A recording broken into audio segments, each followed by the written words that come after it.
As Brazilian President Luiz Inácio Lula da Silva pays a state visit to China from Wednesday to Saturday, a Brazilian business leader says that he expects trade ties between both countries to grow further.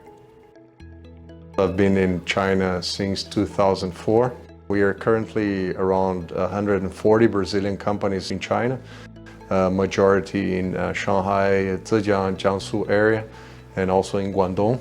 I think both countries, they really need each other. For Brazil, even more, because China is the main trade partner.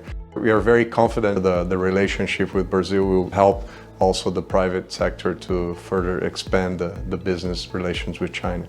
From Brazil's side, of course, we want to further expand the exports for food and minerals from Brazil to China, but also want to try to diversify and look for more value-added products. So there will be cooperation between universities, there will be cooperation between companies investing on R&D in Brazil. China is a huge market with a population that it's really willing to try different products, so the Chinese consumers can further try not only the Brazilian coffee, beef, chicken, but eventually other products.